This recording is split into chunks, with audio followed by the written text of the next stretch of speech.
દીવમાં વણાકબારાના 25 વર્ષીય યુવતીનું શંકાસ્પદ મોત, પ્રેમી પર પરિવારનો આક્ષેપ.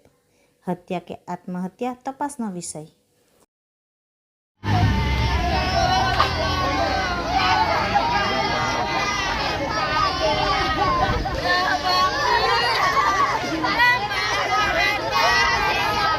ઘરે લઈ જાઓ, ઘરે લઈ જાઓ, જાઓ ઘરે જાઓ, બધા ઘરે જાઓ, ઘરે જાઓ.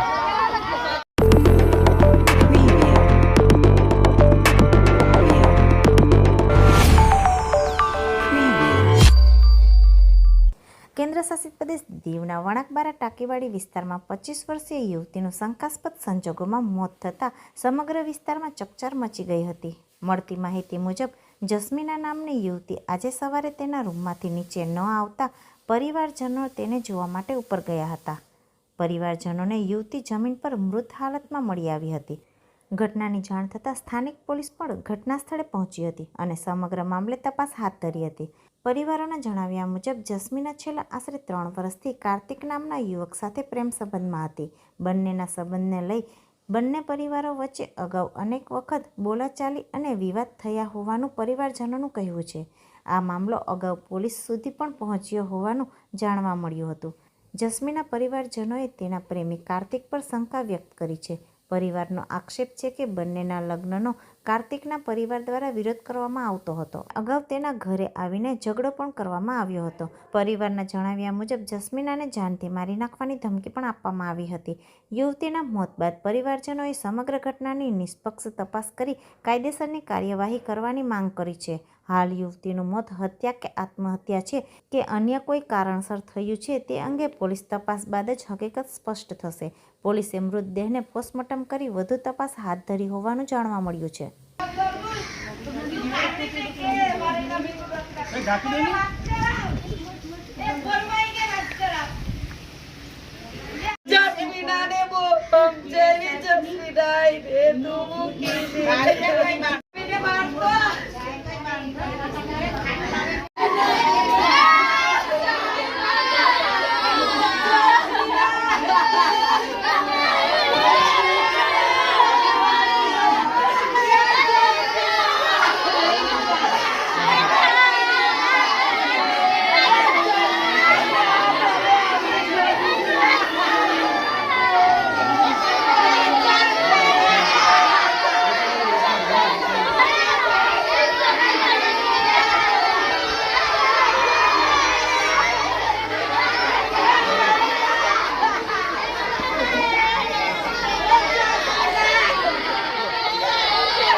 ઘરે લઈ જાઓ, ઘરે લઈ જાઓ,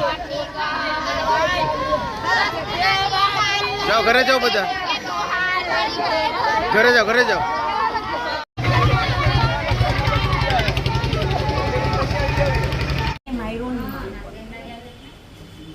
તો બોલાવી લે કે માટો તો મને ભાઈ પણ મારી લે ને એને પણ મારત, પણ એને મારવો પડે એને લક્ષણની વાત આ પૈસાઈને મારી લે. દાજીઓ થઈને આવે તો તને મારે તો પછી તમારા હાથ કરીને તો બાપીએ સંદાસ કરાવી લેતો.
પન્નું રડી લેતી સાની સાની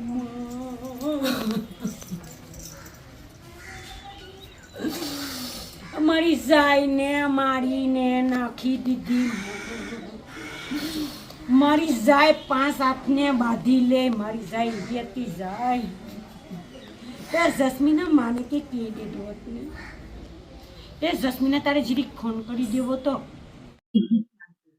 છોકરો છે નથી હમણાં તો એ લોકો આવ્યા હતા અમે કે જોઈને પણ પહેલા પણ ઈ બહુ આવ્યો હતો ને છોકરાને પણ અમે બહુ ધમકાવ્યો હતો કે તું અહીંયા આવે શું કામ. તો અમને એમ કે તમે એકવાર મળવા દઉં પછી કે અમે આવી નહીં કે એના મમ્મી ને એની આખી ફેમિલી પણ અહીંયા બાંધવા આવતા અમને. તો અમે કીધું કે તમે તમારા છોકરાને સમજાવો તમારો છોકરો અહીંયા શું કામ આવે. તો એ કે તમારી છોકરી પણ ઈ કે ત્યાં આવે છે કે. તો અમે અમારી છોકરીને સમજાવી પણ ઈ છોકરો સમજતો નતો. એને ધમકી આપતો હતો કે તું કે મારી સાથે નહીં કર ને તો એ કે તારા વિડીયો છે એ બધું એ કે ફોટા છે કે અમે બધી વાયરલ કરી દઈએ કે. એને છોકરાને પણ બહુ સમજાવ્યો તો એ એમ જ કહે કે મારી પાસે કઈ નથી ને મારી સિસ્ટર જ છે ને એને અમે કીધું એને પણ બહુ અમે સમજાવી કે તું એને મૂકી દે એમ. તો એ કે હું તો એને મૂકવા તૈયાર છે પણ એ મને ધમકી આપે છે કે મારવાની ને એ છોકરાએ મારવાની ધમકી પણ આપી હતી કે તને ન્યાય કે તારી ઘરે આવીને તને કે હું મારી નાખી કે. એના ફેમિલીએ પણ કીધું હતું કે તને કે અમે મારી નાખ્યું કે.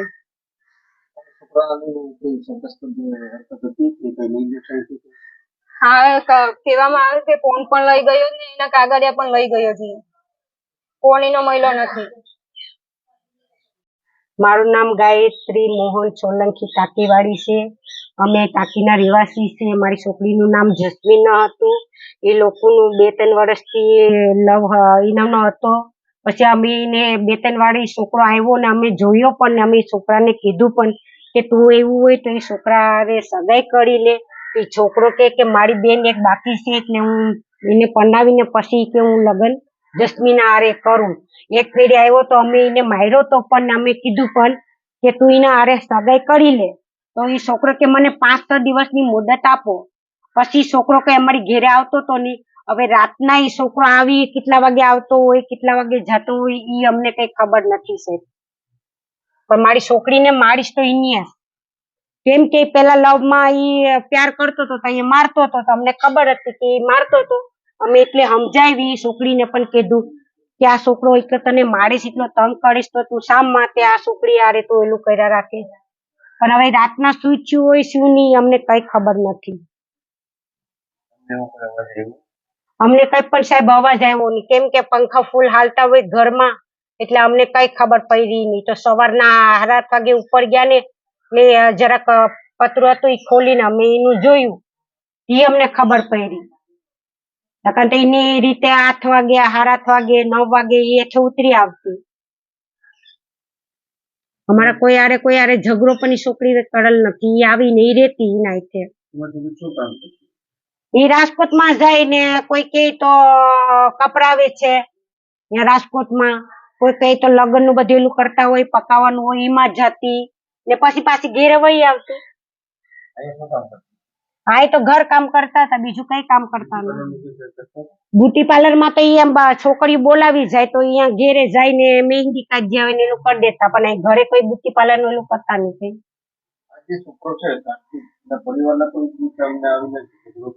હા 2 વાર આવી ગયા.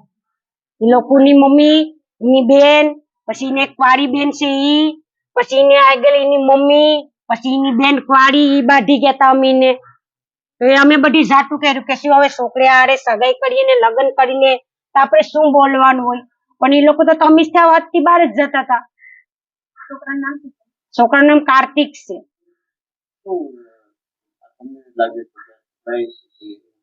એ છોકરા વિશે એવું કરેલું છે એવું કઈ શું એ અમને કઈ સાહેબ ખબર જ નથી કે દવા પી ગઈ કે શું ઘટના ઘટી અમને કઈ ખબર નથી. અમને સવારે 7:30 વાગે ખબર પડી. અમે પછી એને જોઈ છોકરીને દરવાજો આગળ ખોલીને પછી મારી મમ્મીને ને મારા ભાઈને ને બધીને અમે બોલાવ્યા કે આમ નામ બધી થઈ ગયું પછી એમ જ પૈડી દીવા દીધી પછી અમે પૈરીસ રેવા દીધી અમે પછી કઈ હાથ અડાયરો નથી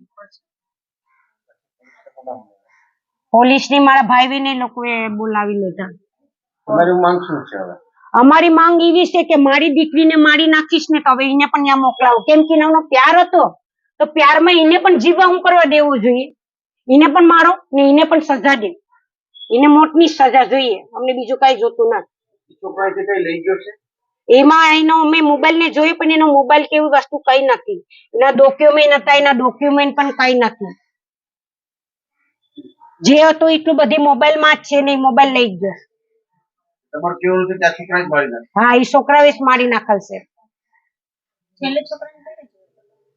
છેલ્લે હવે ઈ તો રાતના આવતો હે ને જાતો હે કેટલા અમે તો ઈ નહીં ઉતરતા કે 3-4 વાગે અમે જોયું એને